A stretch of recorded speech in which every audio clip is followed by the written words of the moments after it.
দিয়েছে। এই যে দেখো, এই যে এখানে একটা অপশন আছে, খুবই সুন্দর একটা প্রশ্ন। দেখো এটা আবার এমবেডেড কোশ্চেন হিসেবে দিলে কিভাবে দিবে। এই যে দেখো এই প্রশ্নটা, এই অপশনটা কিন্তু খুবই সুন্দর, যে ডু ইউ নো, এরকম প্রশ্ন কিন্তু এর আগে এসেছে এমবেডেড হিসেবে, বি ইউনিটে এসেছে। Do you know when DU was founded, তুমি কি জানো ঢাকা বিশ্ববিদ্যালয় কবে প্রতিষ্ঠিত হয়েছিল। আরেকটা এসেছে ডু ইউ নো, তুমি কি জানো যে রেজাল্ট কবে প্রকাশিত হবে, বা এরকম when the results will be published, এরকম। তাহলে এই প্রশ্নটা এমবেডেড প্যাটার্ন হিসেবে আছে। কিভাবে দেখো, ডু ইউ নো এটা একটা প্রিন্সিপাল ক্লজ হিসেবে আছে, এরপরে হোয়ার আমাদের ডাব্লিউএইচ ওয়ার্ড, এরপরে সাবজেক্ট আছে দ্য প্লেফুল পেঙ্গুইন, এই পুরোটা আমাদের এখানে কি হিসেবে আছে, সাবজেক্ট হিসেবে আছে, এরপরে আছে আমাদের ভার্ব। এই যে এমবেডেড প্যাটার্ন, তাহলে এটা একদমই পুরোপুরি এমবেডেড প্যাটার্ন হিসেবে এই সেন্টেন্সটা আছে।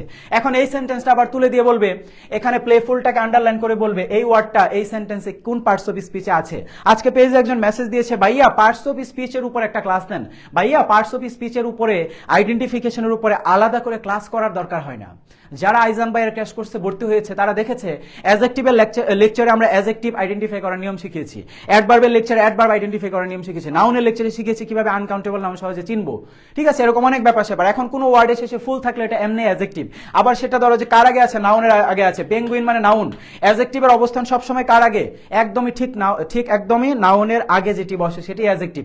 শর্টকাটে আমরা এতটুকু মাথায় রাখবো, অ্যাডজেক্টিভের প্রকারভেদ, হ্যান তেন, এই রকমের অ্যাডজেক্টিভ, ওই রকমের অ্যাডজেক্টিভ, এত কিছু তোমার পড়া লাগবে না। তাহলে এই প্রশ্নটা দেখো পার্টস অফ স্পিচ আইডেন্টিফিকেশন থেকে আসতে পারে, আবার এমবেডেড হিসেবে পুরাপুরি হুবহু দিয়ে দিতে পারে। ঠিক আছে, কিন্তু এইটা তো এখানে কারেক্ট অ্যান্সার না। এখানে চেয়েছি কি, ইন্টারজেকশন বের করতে। তো ইন্টারজেকশন কি এই সেন্টেন্সে কোনোটা আছে? This is not what I meant, এখানে কি আছে? হি স্টাডিড হার্ড ইয়েট, এই যে ইয়েট কিন্তু কোনো ইন্টারজেকশন নেই, এটা হচ্ছে কনজাংশন বা ক্লজ মার্কার।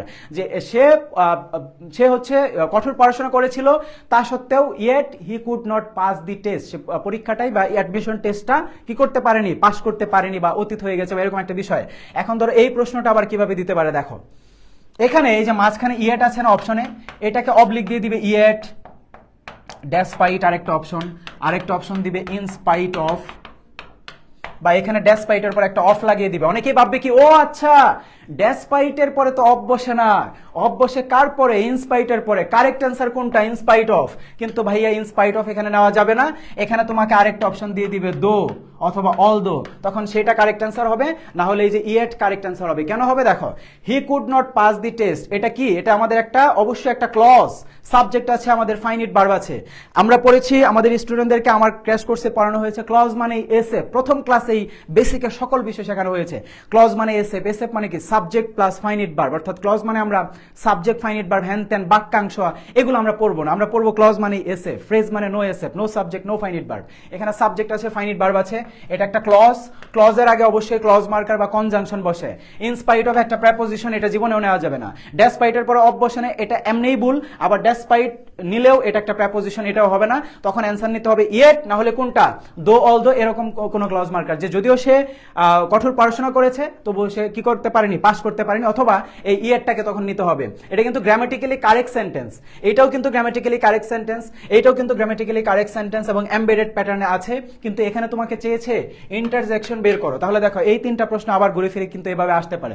সো ইন্টারজেকশন অবশ্যই এই যে আমাদের ওয়েল ডান, হুররে, তারপরে হচ্ছে ওই যে আমরা এলাস আই এম আনডান, ছোটবেলায় আমরা পড়েছি। হুররেও মানে বাংলা ইংলিশে আমাদের এটা ইন্টারজেকশন হিসেবে কাজ করে। আরেকটা জিনিস মনে রাখবে যে প্লিজ, দয়া করো, হ্যাঁ দয়া করো, এটাও কিন্তু আমাদের ইন্টারজেকশন হিসেবে ব্যবহৃত হয়। অনেকে ভাববে প্লিজ মানে তো দয়া করা বা এরকম বোঝাচ্ছে, সন্তুষ্ট করা, এটাও কিন্তু আমাদের ইন্টারজেকশন হিসেবে ব্যবহৃত হতে পারে। সো এখন কিন্তু দেখো কত তর্জমা এখানে তুমি শিখতে পারলা। তুমি অবশ্যই কমেন্ট করে বলো যে এরকম ধরো যে একটা ক্লাস করতে এসেছো, দেখে হয়তো বা ভালো লাগছে না এখানে আমাদেরকে, বা এখানে স্লাইডগুলো হয়তো বা এতটুকু আকর্ষণীয় লাগছে না, বাট তোমাকে যে এটা এক্সপ্লেন করা হলো এই এমসিকিউটা, যে চারটা অপশন কিভাবে আসতে পারে, তুমি অবশ্যই এখন জানাও। এটা দেখে আমি তারপরে ডিসিশন নিব পরবর্তী এমসিকিউতে আমার যাওয়া আসলে উচিত কিনা, এটা দেখে আমি ডিসিশন নিব। না হলে এভাবে আমি ফ্রি ক্লাস, এভাবে এরকম ভাবে সাজেশন ভিত্তিক ক্লাস এখানে নিলে তো আমার ফলোয়ার 46,000 থেকে 1 লাখ হয়ে যাবে না।